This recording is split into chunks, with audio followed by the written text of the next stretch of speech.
Veteran Salute, sponsored by DeVaughn James Injury Lawyers. Wednesday nights are time for our weekly segment, Veteran Salute, our chance to honor heroes from this area and thank them for their service. Tonight, 27 News anchor Matthew Johnstone introduces us to Army veteran John Keithley. Serving for nearly a decade as a tanker abroad and at home, John Keithley still reflects fondly on what he describes as the best job he ever had. The sprockets are somewhere between 500 and 800 pounds.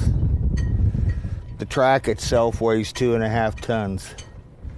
I don't know why I still remember all this stuff after 40 plus years. I just do.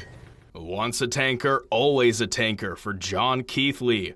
Back in the late 70s, joining up with the Army doubled as a way to visit his birth country and show off his engineering prowess. It's one of those opportunities of a lifetime. I didn't want to look back and say I wish I had.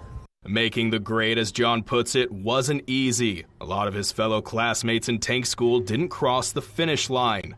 For those that did, though, you do suffer from a bit of elitism because the world does look different from the back or the top of a tank. Back when John served, it took a village to make those machines mission ready. For every tank that goes out there, there's at least 10 other soldiers in support. Fuel, ammo supply, technical logistics. His duties gave John a unique perspective not many had a front row seat to. Sometimes we'd have to rotate with other units to go up to the east-west German border for border guard. And that was interesting, getting to see what communism looked like from the free side of the fence. While the job came naturally to John, it still held heavy risk. You can do the work to where it almost seems or feels routine, but you always have to keep in the back of your mind, like riding a motorcycle, that this is dangerous and it can kill you if it makes a mistake, if you make a mistake. Making that dangerous work feel second nature made all the difference whenever the signal was sent out. When they took the hostages in Iran in '79, they sent us out in the woods and we stayed there for 21 days because they didn't know if they were going to send us.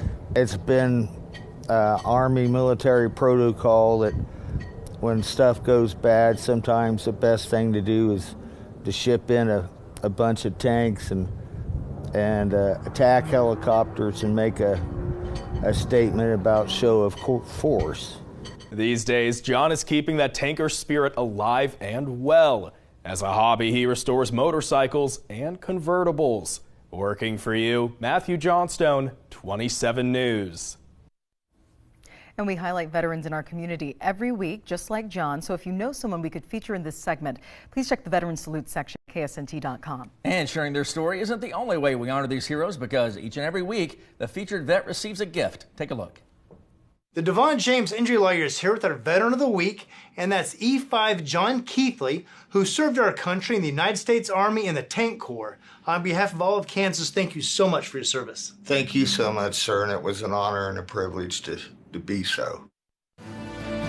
Veteran Salute, sponsored by DeVaughn James Injury Lawyers.